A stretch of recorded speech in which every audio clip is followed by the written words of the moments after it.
हिमालय की ऊंचाइयों पर बसा एक दिव्य मंदिर जिसका नाम है केदारनाथ, जो स्वयं भगवान शिव का धाम है। क्या आपने कभी ये सोचा कि ये मंदिर उस स्थान पर स्थित है जहां इंसानों की सांसें भी जवाब देने लगती हैं? वहां हजारों साल पहले बिना मशीन, बिना इंजीनियर, बिना कोई भी आधुनिक टेक्नोलॉजी के ऐसा भव्य मंदिर बनाया गया जो 400 वर्षों तक बर्फ के नीचे दबा रहा, बिना किसी खरोंच के। क्या ये केवल वास्तु का चमत्कार था या फिर किसी दिव्य शक्ति की सजीव उपस्थिति? कैसे कोई उस समय में बिना किसी इंटरलॉकिंग टेक्नोलॉजी या नक्शे के ऐसा मंदिर बना सकता है? ये एक मंदिर नहीं है, एक दिव्य रहस्य है जहां विज्ञान, धर्म और ब्रह्मांडीय ऊर्जा का मिलन महसूस किया जा सकता है। 16 जून 2013 की रात में केदारनाथ में भीषण बाढ़ आई। आसमान से कहर बरसा, बादल फटे और कई घर जल के भीतर समा गए। हजारों जिंदगियां उस बाढ़ में बह गईं। ठीक उसी समय 20 फीट का पत्थर, जिसका करीबन 30 टन वजन होगा, वो मंदिर के पीछे आकर रुक गया और केदारनाथ को डूबने से बचा लिया। उसने बाढ़ का रुख मोड़ा, मंदिर की रक्षा की और खुद को बना लिया। भीमशिला। ये शिला आज भी वहीं स्थित है, मानो कह रही हूं, यहां स्वयं शिव की शक्ति है। लेकिन सवाल अभी खत्म नहीं होता। केदारनाथ का कपाट साल में 6 महीनों के लिए बंद रहता है और चौंका देने वाली बात तो ये है कि उस समय पर ना ही कोई मंदिर के भीतर रहता है और ना ही उसके आसपास। फिर भी गर्भगृह में रखा दीपक लगातार जलता रहता है। वो लौ बुझती नहीं। ये कैसे संभव है? और यहीं पर सवाल आता है शिवलिंग के आकार का, जो कि त्रिकोणीय आकार के जैसा है। क्यों ये इतना अलग है? क्या ये संकेत है किसी रहस्य का? आज इस वीडियो के माध्यम से मैं आपको ले जाऊंगा केदारनाथ की उन रहस्यमयी परतों में जहां हर पत्थर एक कहानी कहता है, हर दीवार में कोई चमत्कार छिपा है और हर मोड़ पर विज्ञान को झुकना पड़ता है श्रद्धा के आगे। तो बने रहिए मेरे साथ, क्योंकि ये सिर्फ एक कहानी नहीं बल्कि आपके विश्वास की परिभाषा बदल देगी। पर अगर आप इस चैनल पर नए हैं तो चैनल को सब्सक्राइब जरूर कर दें और कमेंट में हर हर महादेव लिखें। केदारनाथ मंदिर हिमालय की गोद में बसा है, जिसे स्वयं भगवान शिव जी का धाम माना जाता है। ये समुद्र तल से 3583 मीटर ऊंचा है। इस मंदिर को देखकर यह सवाल उठता है कि इतना भव्य मंदिर आखिर किसने बनाया? क्या किसी देवता ने या फिर किसी पुराने भारत के इंजीनियर ने? केदारनाथ मंदिर की रचना अपने आप में ही भव्य है। ये खास तरह के पत्थरों से बना है जो भूरे रंग के हैं और इस प्रकार के पत्थर उस स्थान पर नहीं मिलते। तो जरा गौर कीजिए, जब ये मंदिर बनाया जा रहा होगा तब 6 से 8 टन के भारी पत्थरों को 20 से 30 किलोमीटर दूर से लाया गया होगा और 12,000 फीट की ऊंचाई पर चढ़ाया गया होगा। ये कैसे संभव है? आज की एडवांस टेक्नोलॉजी भी ये काम करने में असमर्थ है। चौंकाने वाली बात तो ये है कि इन पत्थरों को जोड़ने के लिए सीमेंट का इस्तेमाल नहीं किया गया है। खास इंटरलॉकिंग जैसी एडवांस तकनीक का इस्तेमाल किया गया है, जिसमें पत्थरों को इस तरह तराशा और फिट किया जाता है कि वे बिना किसी बाहरी सहारे के आपस में जुड़े रहते हैं। ये तकनीक इतनी कठोर है कि 2013 की भयानक बाढ़ जो केदारनाथ में आई थी, जिससे कई घर, सड़कें, पेड़ पौधे सभी जल प्रवाह में डूब गए थे, लेकिन केदारनाथ मंदिर अडिग रहा। इसका एक कारण इंटरलॉकिंग तकनीक को भी माना जाता है। ये इतना मजबूत है कि भारी बारिश, बर्फबारी, भूकंप को भी सहन कर सकता है। केदारनाथ मंदिर की उम्र की बात करें तो भारतीय पुरातत्व सर्वेक्षण ASI के अनुसार कार्बन डेटिंग जैसी तकनीक से पता चला कि यह मंदिर 1200 से 1500 साल पुराना है। लेकिन हिंदू मान्यताओं के अनुसार इस मंदिर की उम्र 5000 साल से भी पुरानी है। कहा जाता है कि यह मंदिर पांडवों ने बनाया था। कैसे? आपको थोड़ी देर में पता चल जाएगा। महाभारत खत्म हो चुका था और पांडवों ने अपने भ्राताओं और गुरु की हत्या की थी। तो इस पाप से मुक्ति पाने के लिए वे भगवान शिव के शरण में गए। लेकिन शिव जी उनसे नाराज थे तो वे उन्हें दर्शन नहीं दे रहे थे। तभी पांडव केदार क्षेत्र पहुंचे और शिव जी ने एक भैंस का रूप ले लिया और बाकी भैंसों के साथ वहां से जाने लगे। लेकिन पांडवों की भक्ति शिव जी के लिए बहुत ज्यादा थी। भीम ने सभी भैंसों के लिए एक द्वार बनाया और सभी भैंसों को वहां से जाने के लिए कहा। तभी युधिष्ठिर की नजर एक भैंसे पर पड़ी जो वहां से नहीं जा रहा था। वे देखते ही समझ गए, वो और कोई नहीं बल्कि स्वयं शिव भगवान है। भीम ने उस भैंस को पकड़ने की कोशिश की, लेकिन वो धरती में समाने लगा। भीम ने उसका कुबड़ पकड़ लिया, जो बाहर रह गया। यही कुबड़ आज केदारनाथ के शिवलिंग के रूप में पूजा जाता है, और यही कारण है कि केदारनाथ 4 धामों में से एक धाम माना जाता है। शिव के अन्य अंग भुजाएं तुंगनाथ में, मुख रुद्रनाथ में, नाभि महाबलेश्वर में और जटा कल्पेश्वर में प्रकट हुए। इन 5 स्थानों को आज पंच केदार के नाम से जाना जाता है। इसके पश्चात शिव जी ने पांडवों को दर्शन दिए और उनको उनके पापों से मुक्ति दी, और यहीं पर पांडवों ने भगवान शिव का यह भव्य मंदिर केदारनाथ बनवाया। लेकिन यह कहानी अभी समाप्त नहीं होती। 8वीं शताब्दी में शंकराचार्य ने पूरे देश का एक चक्कर लगाया और केदारनाथ मंदिर को पूर्ण निर्मित कराया, और 3 अलग अलग मंदिरों की भी स्थापना की, जिन्हें आज हम 4 धाम के नाम से जानते हैं। ये सब उन्होंने केवल 32 की उम्र में कर दिखाया। उन्होंने यह सुनिश्चित किया कि पूजा करने की एक विधि होनी चाहिए, और केदारनाथ एवं बद्रीनाथ जैसे मंदिरों में आज भी उनके बनाए गए विधियों से पूजा पाठ होता है। कहा जाता है कि उन्होंने अपने अंतिम क्षण केदारनाथ में बिताए, और उनकी समाधि आज भी मौजूद है, जिसे एक पवित्रता की नजर से देखा जाता है। केदारनाथ मंदिर तक पहुंचने का मार्ग बहुत कठिन है। केदारनाथ की यात्रा केवल एक तीर्थ यात्रा नहीं, बल्कि आस्था, साहस और प्रकृति के साथ एक गहरा जुड़ाव है। केदारनाथ से सबसे पास का रेलवे स्टेशन ऋषिकेश है, जो मंदिर से 200 किलोमीटर दूर है। यहां से श्रद्धालु सड़क मार्ग से सोनप्रयाग तक जाते हैं, जो करीब 10 घंटे का सफर है। सोनप्रयाग से आगे निजी वाहनों की अनुमति नहीं है, इसीलिए यात्री सरकारी जीपों से 5 किलोमीटर का सफर तय करते हैं, और फिर शुरू होती है 16 किलोमीटर की कठिन पैदल यात्रा मंदाकिनी नदी के किनारे बर्फीले पहाड़ों के बीच। यह यात्रा हर श्रद्धालु के लिए एक अनोखा अनुभव है। केदारनाथ अपने बनावट और दिव्यता के लिए पूरी दुनिया में लोगों का ध्यान अपनी ओर खींचता है।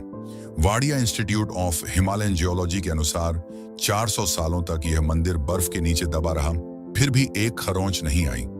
2013 की भयानक बाढ़ को मंदिर ने सह लिया, भीमशिला की मदद से, जिसने आने वाले जल प्रवाह को 2 भागों में बांट दिया था। तो अब तक हमने मंदिर के निर्माण और पौराणिक कथा के बारे में जान लिया है। अब मैं आपको ले चलता हूं इस यात्रा के उस हिस्से पर जहां हर कदम में साहस की परीक्षा होती है। क्योंकि यहां से वीडियो और रोमांचक होने वाली है, तो इसे लाइक जरूर करें। गौरी कुंड, एक ऐसा स्थान जहां माता पार्वती ने भगवान शिव को पति के रूप में पाने के लिए साधना की थी। इसे इस यात्रा का सबसे चुनौतीपूर्ण हिस्सा माना जाता है।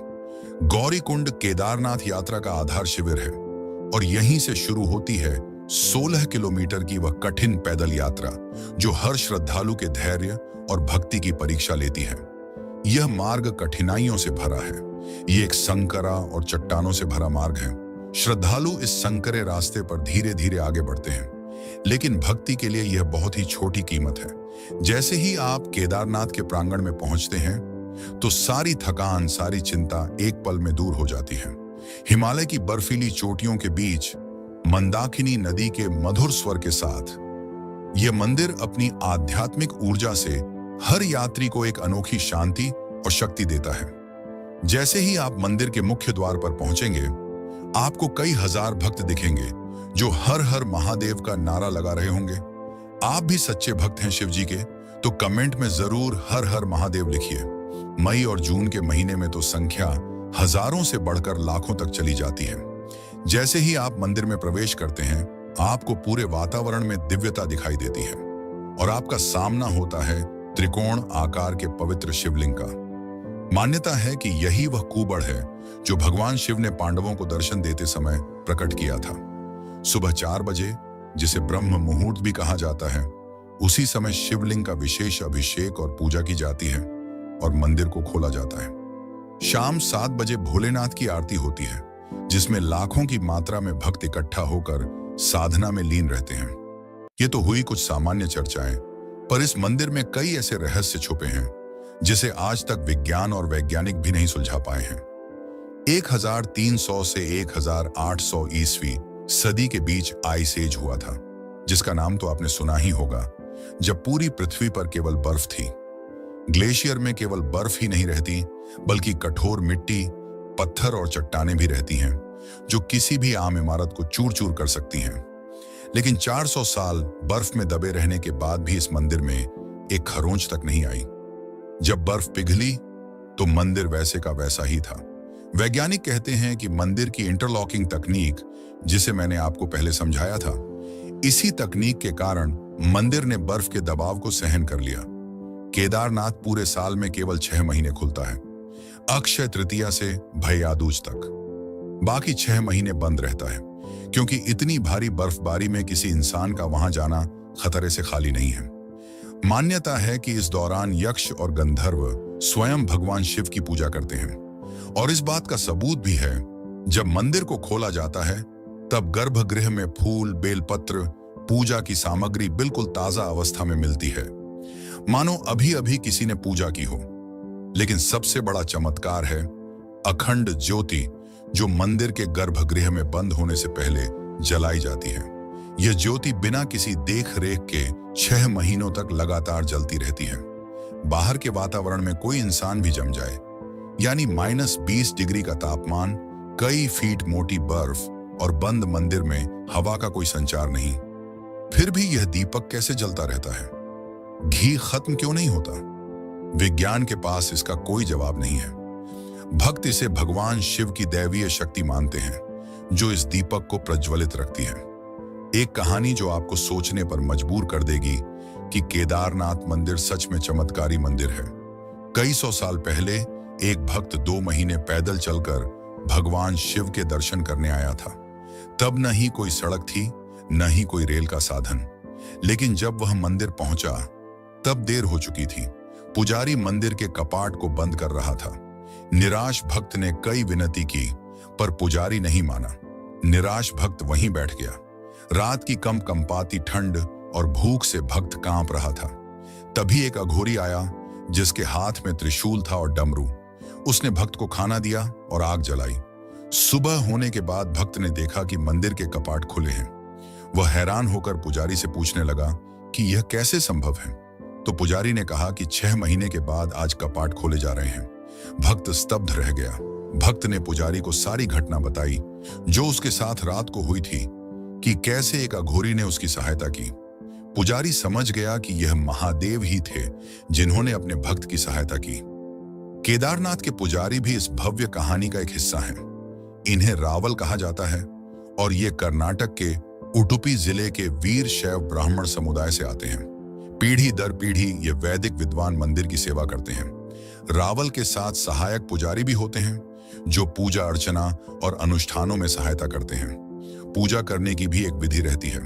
सुबह ब्रह्म मुहूर्त के समय शिवलिंग को पवित्र जल से स्नान किया जाता है। घी का लेप लगाकर आरती की जाती है। शाम में शिवलिंग का विशेष श्रृंगार किया जाता है, जिसे भक्त दूर से देखते हैं और शिव जी का दर्शन करते हैं। क्या आपको ये पता है कि केदारनाथ मंदिर का एक गहरा रिश्ता रामेश्वरम मंदिर से भी है? ये दोनों धाम, जो 2800 किलोमीटर दूर हैं, लगभग 79 डिग्री देशांतर रेखा पर एक सीध में स्थित हैं। केदारनाथ से शुरू होकर कालेश्वर, ओंकारेश्वर, महाकालेश्वर और रामेश्वरम तक ये शिव मंदिर एक अद्भुत ऊर्जा रेखा बनाते हैं। प्राचीन ऋषियों ने इन मंदिरों को ज्योतिषीय और वास्तुशास्त्र की गणना के आधार पर स्थापित किया है। ये जो एक दिव्य रेखा बनती है इन मंदिरों के निर्माण से, उन्हें विदेश के कई रिसर्चर और वैज्ञानिक ली लाइन कहते हैं। ये लाइन पवित्र स्थानों को आपस में जोड़ती है। भारतीय शास्त्रों में इन्हें निदा मंडल का नाम दिया गया है, जहां साधना और ध्यान का एक दिव्य आभास होता है, और यही कारण इन सभी मंदिरों को इतना शक्तिशाली बनाता है। अब आप वीडियो के अंतिम भाग में पहुंच चुके हैं और मैं आपको एक कथा सुनाने जा रहा हूं। यह एक रहस्यमयी कथा है जिसे आपने कहीं नहीं सुना होगा, और कहा जाता है कि यह कथा सुनने से शिव जी का आशीर्वाद आपके साथ सदा रहेगा। तो इस कथा को पूरा जरूर सुने, क्योंकि यह आपकी जिंदगी बदल सकती है। कई साल पहले केदारनाथ अपने पूरे वैभव में था, और आसपास के पहाड़ों में कई साधु और आराशी मुनि अपनी साधना में लीन रहा करते थे। इन्हीं में से एक थे स्वामी अनंतानंद। एक महान संत जिन्होंने हिमालय की कंदराओं में वर्षों तक कठोर तपस्या की थी। एक बार ध्यान में लीन स्वामी अनंतानंद को दिव्य दृष्टि प्राप्त हुई। इस दिव्य दृष्टि से उन्हें एक गुप्त गुफा का पता चला जो केदारनाथ से कुछ ही दूरी में थी। लेकिन इस गुफा का प्रवेश द्वार इतना रहस्यमयी था कि वो किसी आम इंसान के बस में नहीं था। इस गुफा के अंदर एक प्राचीन और भव्य शिवलिंग था जिसे कहा जाता है कि स्वयं भगवान शिव ने स्थापित किया था। यह कोई साधारण शिवलिंग नहीं था, इसमें दिव्य शक्ति थी, ऐसी शक्ति जो किसी भी भक्त की मनोकामना पूरी कर सकती थी। लेकिन इस गुफा में प्रवेश करने की एक शर्त थी, केवल वही व्यक्ति यहां आ सकता था जिसका हृदय पूरी तरह शुद्ध हो और जो भगवान शिव के प्रति अटूट भक्ति रखता हो। यह राज किसी को नहीं पता था, केवल अनंतानंद के शिष्य हरीश को छोड़कर, क्योंकि स्वयं शिवजी ने ही स्वामी अनंतानंद को इस रहस्य से अवगत कराया था। हरीश एक युवा साधक था जो अपने गुरु को भगवान समान मानता था और उनकी हर बात को गंभीरता से लेता था। जब स्वामी अनंतानंद ने उसे यह बताया तो हरीश के मन में इच्छा जाग उठी कि अब उसे यह गुफा ढूंढनी है। गुरु ने उसे चेतावनी दी, हरीश, यह यात्रा आसान नहीं होगी। इस गुफा में कई खतरनाक पहेलियां और परीक्षाएं हैं। केवल एक बुद्धिमान और शिव का सच्चा भक्त ही इन परीक्षाओं को पार कर सकता है। हरीश ने अपने गुरु की बात को दिल से लगाया और केदारनाथ की ओर प्रस्थान कर दिया। यात्रा जैसे जैसे आगे बढ़ रही थी, कठिनाइयां बढ़ती जा रही थीं। हिमालय के ऊंचे पहाड़, भीषण ठंड, खतरनाक जानवर, मानो हर कदम पर एक नई चुनौती थी। लेकिन हरीश की भक्ति और दृढ़ संकल्प ने उसे हिम्मत दी। कई दिनों की यात्रा के बाद वह आखिरकार केदारनाथ पहुंचा। केदारनाथ पहुंचने के बाद हरीश ने अपने गुरु की बातों को स्मरण किया और गुफा को ढूंढने में लग गया। उसने देखा कि मंदिर के पीछे एक बड़ा सा पत्थर था जो बाकी पत्थरों से अलग था। स्वामी अनंतानंद ने हरीश को एक खास मंत्र दिया था।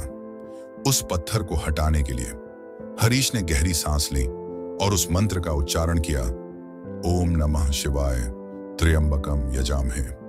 जैसे ही उसने यह मंत्र उच्चारण किया, वह पत्थर हट गया और एक संकरा रास्ता दिखने लगा जो गुफा का प्रवेश द्वार था।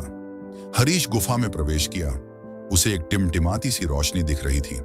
वह उसी के पीछे जा रहा था। ठंडी हवा और रहस्यमयी सन्नाटे के कारण उसे डर लगने लगा, पर वह रुका नहीं, आगे बढ़ता गया।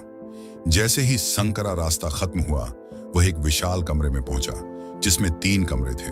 हर द्वार में एक पहेली लिखी हुई थी। उसको सुलझाकर ही आगे बढ़ना था। अगर जवाब न दे पाए तो पूरे जीवन काल के लिए उस गुफा में बंद होना पड़ेगा और अपना जीवन त्यागना पड़ सकता था। पहेलियां कुछ इस प्रकार थीं।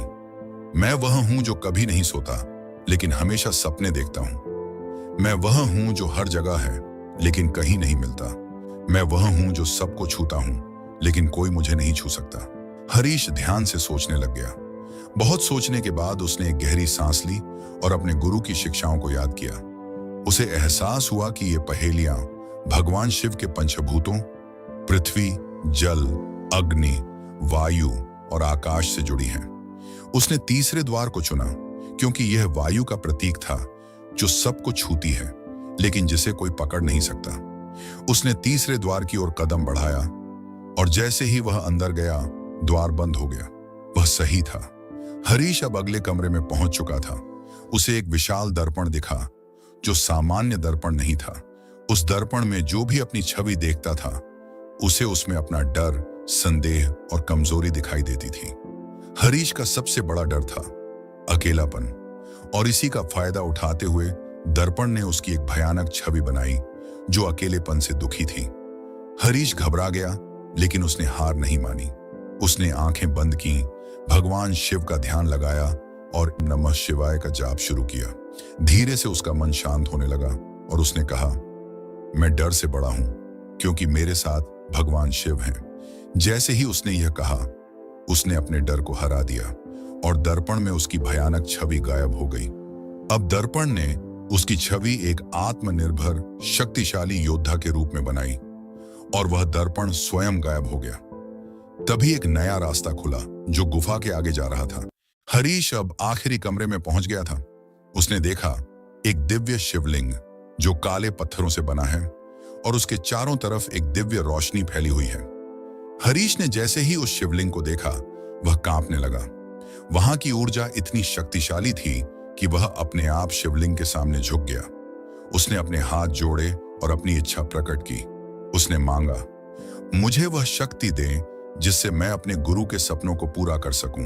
तभी एक आकाशवाणी हुई, हे भक्त, तुमने अपनी भक्ति और साहस से इस गुफा का रहस्य खोज लिया है। यह शिवलिंग तुम्हें वह शक्ति देगा जो तुम्हारे हृदय में छिपी है।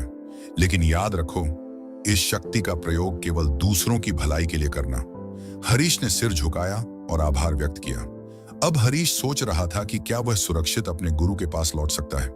लेकिन जैसे ही वह गुफा से बाहर निकलने की कोशिश कर रहा था, उसने देखा कि मुख्य द्वार बंद हो चुका है और मंत्रोच्चारण के बाद भी वह द्वार नहीं खुल रहा था।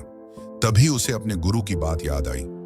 उन्होंने कहा था कि जो भी इस दिव्य गुफा में प्रवेश करता है, उसे बाहर जाने के लिए बलिदान देना पड़ता है, और वह भी उस चीज का बलिदान जो सबसे प्रिय हो। हरीश सोच में डूब गया। उसके पास देने के लिए कुछ खास नहीं था, सिवाय एक रुद्राक्ष के जो उसके गुरु ने उसे दिया था और जो उसे बेहद प्रिय था। हरीश ने वह माला शिवलिंग पर चढ़ा दी और कहा, हे भगवान, यह मेरा बलिदान है, मुझे मुक्ति दें। जैसे ही उसने यह किया, मुख्य द्वार खुल गया। वह सुरक्षित बाहर निकल आया, लेकिन उसका मन उदास था। फिर भी उसे यह एहसास था कि उसने जो खोया वह भगवान की भक्ति में समर्पित किया। जब हरीश गांव पहुंचा तो उसने देखा कि पूरे गांव में महामारी फैल चुकी थी। चारों तरफ लोग पीड़ित थे, मर रहे थे, सहायता मांग रहे थे। यह देखकर हरीश ने ठान लिया कि वह उस दिव्य शक्ति का प्रयोग करेगा जो उसने अपने गुरु की इच्छा को पूरा करने के लिए प्राप्त की थी। उसने अपनी नई शक्ति का प्रयोग किया और गांव के लोगों को ठीक किया।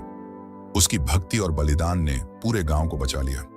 लेकिन इस कहानी का सबसे बड़ा रहस्य अभी भी बाकी है। कहा जाता है कि वह गुफा आज भी केदारनाथ के आसपास कहीं छिपी हुई है। कुछ लोग मानते हैं कि वह प्राचीन शिवलिंग आज भी वहां मौजूद है, लेकिन कोई उसे ढूंढ नहीं पाया। यह आज भी एक रहस्य है। तो यह थी कथा। अगर आपने यहां तक देख लिया है तो आपको यह जगन्नाथ की डॉक्यूमेंट्री जरूर पसंद आएगी, जिसमें मैंने हर संभव प्रयास किया है कि आपको जगन्नाथ मंदिर का हर रहस्य बता सकूं। अगर यह वीडियो आपको पसंद आई हो तो चैनल को सब्सक्राइब जरूर करिए और वीडियो को लाइक करके शेयर कर दीजिए, ताकि हम आपको ऐसे ही भव्य यात्राओं में ले जाते रहें।